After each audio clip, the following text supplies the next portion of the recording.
What the fuck is up, everybody? This your motherfucking Ceen Chris Bray back another video back ass bitch. We're about to do another we're back here with Kanye West and Piers Morgan doing an interview. Kanye West sat down with Piers Morgan and had an interview.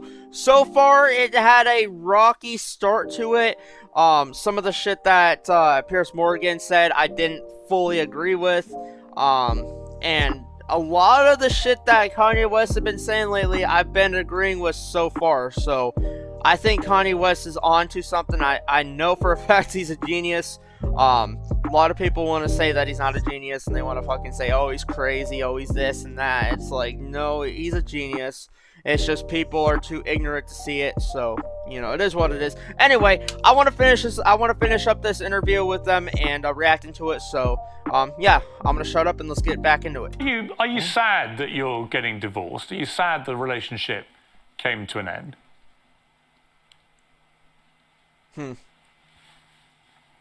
That happened 2 years. We got the divorce 2 years. Yeah. Yo, we're. Are you actually? We've been got divorced. What are you talking? Yeah. I mean, let me rephrase that. Are you sad that you're no longer together? That you're divorced? We'll always be together. She dresses exactly like me. What do you mean? Like my kids are me. There's no person that she'll ever get with that will influence her more than God and then her priest on earth, which is me.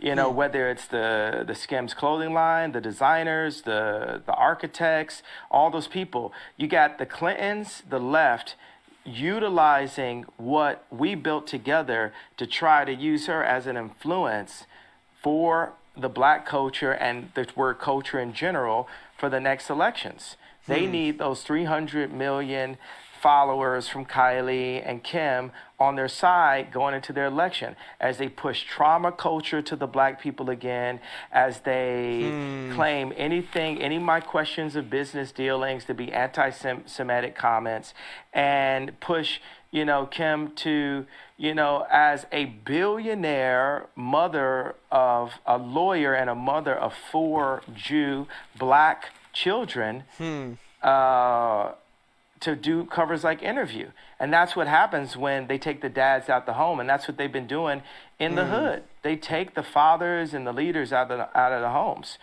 And if we keep on allowing this to happen and we don't have some level of a decency clause inside of our media on what everyone sees. Like when I was young and I would go to the video store, if I wanted to go into the adult section, it was a curtain.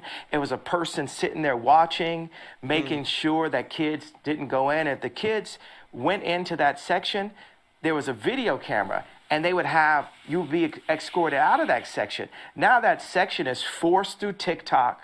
That section is subverted and kind of mixed with the drink inside of music directed at children, inside of content through Disney, on Hulu, which is Disney also, and in so many branded commercials to confuse children and to sexualize our children way too early. Yeah, That's exactly what they are doing. Like, I can't make this shit up. And I think I've spoken on this before and maybe a previous video, I can't remember. But yeah, that's what they're doing. They are pushing this agenda where they're pushing this thing. It's kind of weird to me how they're doing this shit. Like, when I was going to school, they didn't even do this when I was in school. Oh, no. If I was in school and they were doing this shit, I would have called it out. And I would have probably got kicked out of school permanently for speaking my mind on it. But yeah, what they are doing is disgusting. They are literally having these fucking cross-dressers, basically men that want to be women, and they're inviting them to these kindergarten classes, and they're basically drag queens, basically men that dress up as women, which is also, I perceive it as offensive to women, because they're not real women, they are just wannabe women, and they're going to these kindergarten classes, and they are literally stripping naked in front of all these children, and yet they're not being charged. They're not being charged with the crime. Everybody's fucking, embracing it. This is the kind of shit that Kanye West just said.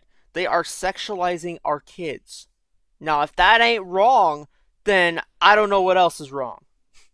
Dude, that is like as wrong gets, Like, that is some fucking Sodom and Gomorrah type shit. And if you don't know what Sodom and Gomorrah is, then yeah, you gotta read your Bible, You gotta read your Bible, because that whole story is in the book of the Bible, and yeah, it literally, that whole story basically is what we're turning into now, because they are trying to sexualize our kids to the point where it's acceptable to society, and it's disgusting. I'm disgusted with the way society's turning out, the way they're doing that shit. But the thing is, they're doing that in videos, they're doing it in movies, they're doing it in music. They're encouraging little girls to twerk around and shit like that. Like that's acceptable, even though it shouldn't be. And I don't know why other parents are not outraged about this shit. I would be outraged if I was a parent. I would be. Oh yeah, I would be going to jail for sure. If I was a parent, I would be super outraged. Like, I don't know why these other parents are just sitting there like, nah, we don't care. We're just gonna let it happen. Like, nothing bad will happen. No, something bad is going to happen eventually. If they keep up this behavior and they keep up this destruction of the youth, it's going to be fucking chaos. It will. Like, you guys are scarring these kids for life doing that bullshit. Shoving this fucking this LGBTQ agenda down everybody's fucking throats, and even including the kids in it. It's even worse. I don't got a problem with, if you're part of that shit and you're an adult and everything, you have your own mind. You're an adult, But I think we got to draw the line, that you should not be able to make your decision until you turn 18, whether or not that you want to do this or that, instead of trying to inflict that pain onto, trying to inflict this agenda on our kids. Like, and you got to keep in mind, these kids, they don't even have a developed brain yet. They can't decide for themselves, and they're easily influenced by this shit. They are. And that's why I think, and most parents will probably agree with me with this, you should wait for your child to be, 18 or older before you even have a conversation like that, saying, oh, I want to be a male, or I want to be a female, or whatever, or if they want to switch their genders and shit when they're adults. But when it's children, like, I'm talking about, like, kids that are like, 5, 12, like, yeah. They should not be able to do that. They should not be able to change their gender at that fucking age, because that is just wrong. That is child abuse right there. Like, if a parent allows their child to to switch their genders and become transgenders at that age, they are child abusers, and they should be locked up for life in prison. That's my view on it. But hey, I just thought I'd throw that in there. Food for thought, They can even make their own decisions about their life. You make some very interesting points again. Just to clarify one thing, though, you are actually divorced, are you? Because my understanding was that you weren't actually divorced yet. I ask God the same question some mornings. Am I divorced, God? Am I divorced? Because I might be divorced on paper, but I'm not divorced of the idea of being the protector of not only this person who is so influential. Imagine Kim making all of her decisions that she does publicly. Grown folks' business is grown folks' business. Never know what could happen with a little sippy or whatever. But, all the decisions that she makes publicly being based on an audience of one. And Piers, what audience do you think I'm saying that is? Well, you. No, not me. For us as Christians, right? Who is our audience? We have an audience of one. Well, you mean God. God. So picture this world, envision this world. Here's another one. This is past what I'm saying about having the heads of the football teams and the basketball teams and the music industry opening up their contracts the way I do, right? Picture the most influential woman on the planet, which is Kim Kardashian, right? And I got this one thing I want to definitely say in the interview. Picture the most influential person on the planet, the most influential woman on the planet, performing in public only for that audience of one, for God. Imagine the overwhelmingly positive effect that will have on the planet. And mark these words, it will happen someday. Okay. And I had this thing. I had this, of course I'm divorced, and this is like a funny thing I thought. Being that her name is no longer West, and my name is no longer Ye, being that her name is no longer West, and my name is now only Ye, if we were ever to be together again, what would our name be? Kim Ye. Would you like that?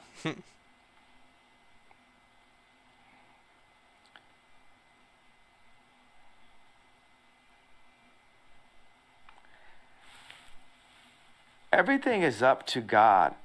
And God has proven to me many times that it's not about what I want or what I would like.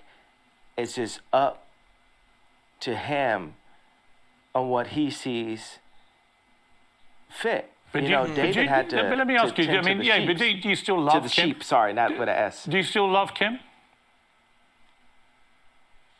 I absolutely love. I'll love her for life. And I will protect. Oddly enough, I'll actually protect her, because when I call out things that I feel are wrong, you know what I'm saying? When I make products, like say the difference between me and Bernard Arnault, like say, watch Elon Musk. Every product. The reason why Elon Musk is like a Steve Jobs is, if he makes a flamethrower, he would use that flamethrower. If he makes a Cybertruck, he would use that Cybertruck. Me, if I make some 3D printed boots, I'm gonna have the 3D printed boots on. Wow, And I love wear them those. every day. Can I get a pair of And those? Absolutely, sir. they would Tucker really liked suit them me. also. These boots are a hit. Love those. Yes. They're fantastic. Yeah. Would you like to one you day? very much, sir. Do you think, given that you've got all these kids together, would you like one day to get back with Kim? Do you think? Do you feel like you've gone through a very tumultuous period, but that actually the love underneath it all between two people remains? And would you like to get back together?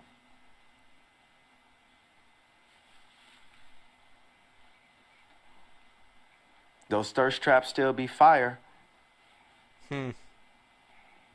Is that Do a you yes? understand what I said? Do you understand that language I right think so. there? I think That so. language? You better explain it. Explain it to me.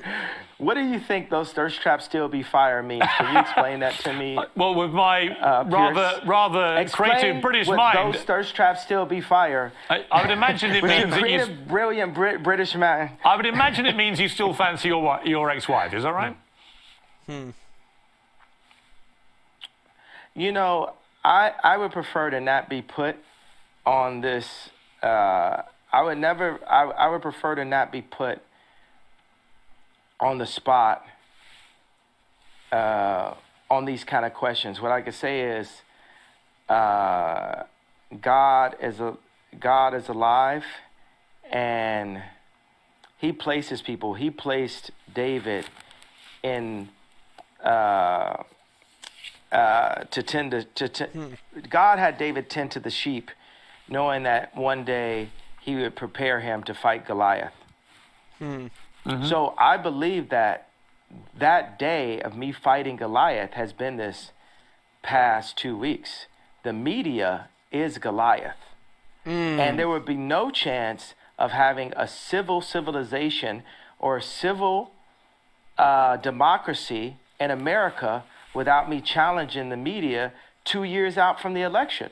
Facts. Because this thing that I'm challenging may be setting myself up to one day be able to be president, or it's maybe for the other president. But regardless, we have to have some decency in America as the thought leaders in the content that we put out. But you And okay, that's how but God on is that using point, me yeah, now. on that point, Yeah. you keep talking about the media as if somehow it's the media that's created all this furore in the last 2 weeks. But you have said other things which, in my opinion, the media couldn't ignore. You know, you suggested in your interview with Tucker Carlson that Gap, for example, the clothing wear company, had prior knowledge of the Uvalde shooting, which is obviously completely insane. Why would you say that? And then why would you be surprised if the media then react to it? They're bound to.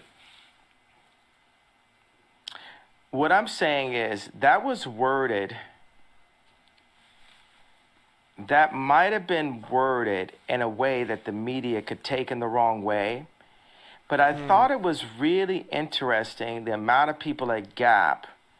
We had a release that was happening, and the amount of people at Gap that were rallying around this as a media moment, if they didn't know about that, where there's theories, you can't say that the theories about 9/11 are completely insane. Actually, That's just the person I am. I'm that kind of person. Well, look, you're perfectly entitled to have theories. I think most of them are completely insane. But on this specific one, okay, on Uvalde, you even... They aren't theories, though. Like, most... For him to say that... he's trying to say that everything Kanye just said was a theory. Get the fuck out of here, dude. Piers Morgan, I've lost even more respect for you just now. Because you're trying to pass it off as a fucking conspiracy theorist, even though it's not a conspiracy theory. It's really what's going on, and you just want to dismiss it because you are playing devil's advocate, being you're trying to play two sides to the same coin. In a way. Suggested that Matthew McConaughey. Even suggested that Matthew McConaughey may have. It was all a bit weird that he was speaking so early about it, when in fact he came from Uvalde and spoke very passionately after this atrocity. So I think people read these comments and like, what are you talking about? No, okay. So I'm not. What I'm saying is, I definitely feel there was a major media push around that to create trauma and fear culture, because the amount of people, and this is not to be in any way, I care about people who have passed away and have lost loved ones. 20 kids were shot dead in a classroom. Right. 20 children were shot dead at school. So let me explain. No one in the media is putting any sort of trauma into that. That is the trauma. Okay, Pierce, how often does that happen in my hometown? Well, the 20 kids are killed in school in one mass shooting. As far as I'm aware, it's never happened in your hometown, has it? Yeah, it does. Not in one mass shooting. Are killed in Chicago. I didn't finish. Okay. Let's not do this again. Okay. We reviewed how that goes. I understand. You could talk. At least 14 kids are killed in Chicago every week, and there's no media push around it, and that's my issue. When I was at Gap, there was no media push around the killings in Chicago. But I would agree. I agree with you. I completely agree. My youngest son has recently been at University of Chicago for a year, and there were 2 students shot in that time. I completely agree that there is never enough attention given to all the slaughter from gun violence in Chicago. Completely agree with you. What I can't agree with is any suggestion by you that anyone at Gap or Matthew McConaughey or anybody else had any prior knowledge of what happened at Uvalde. Of course they didn't. What I'm saying is, I'm not saying they did, but with the amount of attention that went, understand, I was jealous, once again. You feel me? I'm jealous that so much attention went in this direction, but doesn't go into the direction of Chicago when then the same amount of people. That's what you should say. I'm not finished. Yeah, but it comes down to the way you phrase these things. Bro, hey, I just said it. Yes. Like I just said, you're not always going to say the things the right way, but at least I have the bravery to open the conversation. Your first sentence isn't your last sentence. My first rap that I told wasn't my last rap that I told. And now that's the whole point. It's said. Once it's said, accept that it was said. I am the iPhone 20, right? I'm growing. I'm a hybrid. I'm updating. Okay. I'm constantly updating, and that's what we're supposed to do. You can't drag me back, because you enjoy that, right? When you bring it up, I'm saying, hey, this is what I'm saying. I felt, this. Think about this. Have you ever heard the term premeditated murder? Yes. I feel like the George Floyd was a premeditated murder. That's my feeling, based off of, and we never got to that in the beginning, but that's my feeling based off of the information I saw in the documentary. I think it was a premeditated murder in the sense that murder. I agree, but not for the reason you think. I think it was premeditated in the sense that policeman didn't give a damn about George Floyd's life, stuck his knee on his neck for 8 minutes and killed him. So but I know we don't agree about that. I don't want to go back over that. I want to ask you, about something different. I think the policeman was involved with it too, but not in the way that you think about it. Right. I think he was involved in a different way. I think we'll have to. I think he was also part of the setup. Okay. Look, we're not going to agree about that, but He's been moved. He's been moved, and I need you to watch the documentary, Okay. and we could talk offline and then talk online again. Okay. Because what's not fair is for a white martyr like JFK to be analyzed 100 different ways, but then for a black martyr like George Floyd, for us to only accept the one way. That's like us only accepting the one way for the black vote. Like I said to you, we have the opportunity to look to at it different ways. Like I said to you, you are completely entitled to challenge anything, frankly, and I'm equally entitled to come back at you and say what I think. That's what a democracy is about. Let me ask you before I want to ask you one thing about your. But look, no, I got. Okay. I don't want to keep going back to that same the issue. Disparagement right there. Yeah. But look at the disparagement, because I had an idea. I don't like the word point. I had an idea that you didn't embrace right there. The martyr, JFK, we analyze his death 100 different ways, right? But with George Floyd, he died that way. And then it's white people telling super brilliant, successful black people, you have the right. It's literally like on some Black Lives Matter, like your life matters, like, oh, your idea matters. But then shut up and we're not going to go back to it. No, we're going to unfold it. I need you to watch that documentary, and I want us to talk line by line. I want to do, because look, I think that we're a good conversation. And now within the next 2 years, we need to talk a lot of times, right? I would love to do that. This kind of thing. Honestly, we should unpack. Listen, let me say to you, I've wanted to interview you for years. Yeah. I genuinely mean it when I say I think you're one of the most brilliant, talented people that I've seen in the public sphere. And you have a lot of fascinating ideas, and you're incredibly creative, and you're completely entitled to your views. But I'm entitled to mine, and I think we've had some really interesting exchanges, actually. I want to just talk to you quickly before we finish about your kids and about you as a father. What kind of kids do you want them to be? What kind of values do you want to instill in your children? I want my kids to finish their education. I know that my album was called The College Dropout, but when I look at the way, just like you said, your kids are in the University of Chicago, we need the education. That's another thing to be jealous about. The Muslims have the Quran, right? And Jewish people also have their holy books, but they have the education. And once we have the education, and we have the strong black minds, we need to pull them together. There hasn't been end-to-end black-owned communities since Black Wall Street or since the gentrification of Harlem. I have this tech company called STEM, right, that had the most successful launch in tech history with 80,000 STEM players as far as a first launch, right? We sold 80,000 STEM players back in February.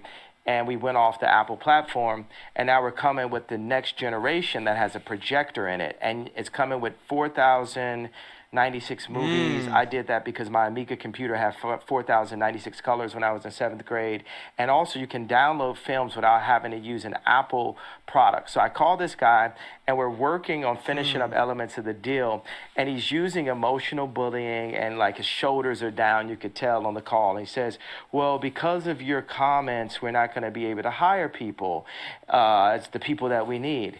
And I said, well, how many people do we have working for us? He said 60, and we have 40 part-time. I said, well, how many Jewish people do we have? He said, well, I don't know. We have some. And I said, well, do we have black people working for us? He said, yeah. I said, how many? He said, 2. And I said, you're telling me we can't find 60 black engineers? Well, yeah. And see, that's where that comment that got me into so much trouble forced me to look at myself as the richest black man since Mansa Musa, right? With multiple tech companies. And where am I kicking the tires inside of my own company to ensure that I'm hiring my people? Because Chinese people hire Chinese people, and Jewish people hire Jewish people, and Catholics hire Catholics, right? But with blacks, we'll give our company to Bernard Arnault. We'll give our company to Mark Zuckerberg. We'll give our company away. And it would almost come off as anti-Semitic if I hadn't crossed that gun line so far to say, hey, I have to go and ensure that I'm hiring the brightest black minds to my black-owned tech company. You know, Kamala is our never again. We're never gonna just hand something over just because we like the way this person looks and we have the emotional connection because she was a Delta and my mom was a Delta. She got 96% of the black female vote. You would have thought Drake was running, and we haven't seen her really honestly since. And I want to say something about the left. The left, you guys got to sit with me. Your current administration that these guys put up, they shit the pot on this one. They should have got Bernie, but Bernie had too much of a conscience. And so you got a guy with no conscience. Instead of getting Bernie Sanders, you guys got Weekend at Bernie's. And and you know that you don't like where we're at right now. So we got to have a conversation going in. When you listen, on how to I won't disagree with you about. I don't disagree with you about President Biden or Kamala Harris, for that matter. Let me ask you about someone we haven't mentioned, Vladimir Putin, and what he's been doing in Ukraine. What is your view of that? I do not believe in war, and I believe that there is ways that America could have avoided this war. But Biden has money. Biden has reasons for us to be at war right now for selfish reasons. And what I would like to do, without giving you too much information, I would like to speak with my political advisors to give you the exact information. I'm not gonna, hey, watch this one, Piers. I'm not gonna shoot from the hip on this one, especially talking about war and things as sensitive as Ukraine and the Russian war. No, we already got that the RETARD comment earlier that maybe we could work on that I feel like is going to be massively offensive, and I really do. Now that one, I do apologize to people that I offended earlier in the interview on that comment. Maybe we could look at scrubbing that if we deem. Well, actually, like to. I would say this: it's an uncensored interview. You said something which you've now wished you hadn't said, and you've apologized. I actually think that says a lot about you. Right? That shows you've got that ability to be self-aware, to understand when you cross a line. I think someone like you, with all your energy and creativity and your passion, you're going to say stuff. The way that you talk constantly and in such an extraordinary manner, you're going to trip up. You're going to say things the wrong way. I don't think there's anything wrong in when you do that, doing what you just did and saying, look, I'm sorry, I crossed a line, I apologize. It's actually quite empowering. You know what I think? You know what I think I'll go ahead and do? I feel that I've given the platform, and I think by holding the idea of an apology hostage is not godlike. Correct. I feel like we have to free. Yeah, and I think that's the point that you've been making. And because we sat down and had this conversation, I will say I'm sorry for the people that I hurt with the DEF CON, the confusion that I call. I feel like I cause hurt and confusion. And I'm sorry for the families of the people that had nothing to do with the trauma that I had been through, and that I use my platform where you say hurt people, and I was hurt. I was frustrated. I was frustrated that Gap hadn't opened stores. I was frustrated that I spent time with a gentleman who I love him, his wife, his kids, David Simon, and to open stores. And then he called Bob Martin at Gap and said, I'm not going to open the stores. And I've just been frustrated. I just want to open my widow stores. And I want to say that it's wrong to hold an apology hostage. And I got to let go of that and free myself of the trauma and say, look, I'm just going to give it all up to God right now and say to those families that I hurt, I really want to give you guys a big hug. And I want to, I say, I'm sorry for hurting you with my comments. And I want to word it in not in like a political way, but in a presidential way, which means what I knew a president to be when I was growing up, in a sincere way. You know how people give those kind of, I want to give an apology, and you're like, but did you? You know what I'm saying? Yeah. Like, no, it has to be, I want to go to every person's grandmother and grandfather and every person's son and daughter, aunt and uncle, and give them a hug and say, you know what? I've been hurt. And I do want you to talk to your boys. I do want you to talk to the people that are in power, the people who do own the black voice, the people who do own the vote, which a lot of Jewish business people do. And I want to be able to sit at the table with the contracts. I want my people to sit at the table with the contracts. I do want all of this, but I'm not going to hold my apology hostage till I get that. I'm going to start by taking accountability for my actions and the lack of sophistication in my wording. Like I said, I was sleepy, and it was taken in a way that I didn't mean to be taken. It definitely caused some attention. But I don't want the conversation to go away just because I came to you guys and said, I understand how I hurt you, and I'm sorry for the pain that I've caused and the confusion that I caused. Now, that is said, right? But I don't want the conversation to go away, that we are still in a place where these contracts are still up. My people are still getting screwed. This has to be opened up. And I'm not asking for a promise, but it would be a beautiful world as I release the pain that I've caused and the pain that I have in me, that grudge that I was holding, that you guys, some of you guys, 1, 2 of you guys step up and say, let's look at these contracts. Let's make it not be a known fact that the music industry is treacherous. Let's make it, because some of my kids do music. I don't want them to step into a treacherous place. I want it to be better for them than it was for me. So I want us to sit down and come together and really work on that. Would that make sense to you, Piers? You know what, Ye? If you'd simply said that in your tweet, I don't think there would have been any problem. And I'm very, very pleased, actually, that we've got to a place where you felt able to say that. And I think it was sincere. And but we still have a problem. That's my point. No, Piers? I get it. I get it. But what you've now done, you've now explained the context of the problem. And you also issued a sincere apology to people who were rightly offended by the way you phrased what you said. So I think that's a good place to finish the interview. And I'm very glad you got there.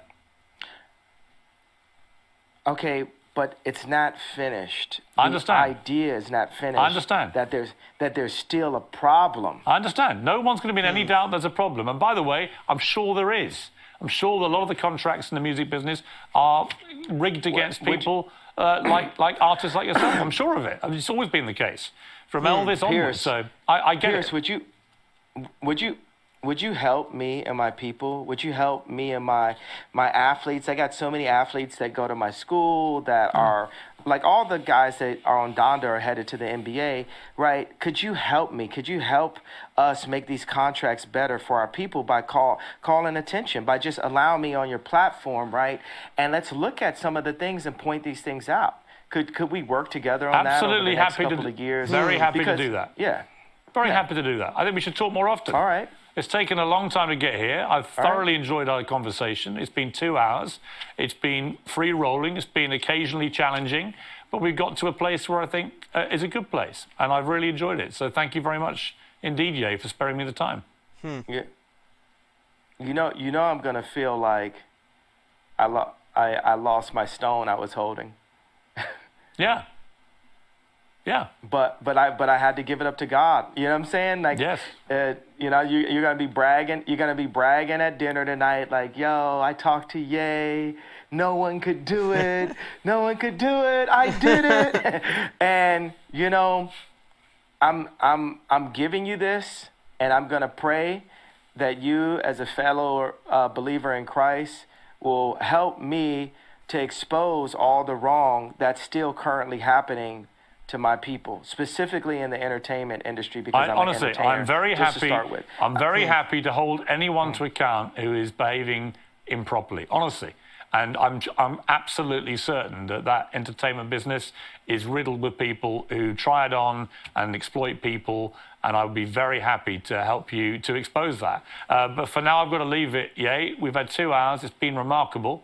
Thank you very much for your time. Peace. That's the end of the interview. Oh, a lot to unpack there. A lot to unpack there. Oh, man. I don't even know how long this video's been going. But yeah, a lot of shit was said. A lot of shit was needed to be said on there. I'm glad Kanye West held his own on there, even though Piers Morgan was trying to interject a bunch of bullshit in there and everything. But yeah, I'd still say the Tucker Carlson interview was set up way better and way more professionally. This one was not as professional as the Tucker Carlson interview. I can, safely say that on here, but yeah, that's pretty much it. I don't think there's really anything else I can say. But yeah, anyway, I hope you all enjoyed the video. If you guys did, go ahead and leave a like down below. Subscribe to the channel if you're new. And yeah, there's nothing else I can really say. This is your motherfucking Ceen Cray signing out, and I'll see you guys on the next video I drop, whether it be a reaction video or whether it be some music, because I'm probably gonna put out some music tomorrow. I haven't decided yet, but we'll see. We'll see what happens. Anyway, hope you all enjoyed the video. This is your motherfucking Ceen Cray signing out.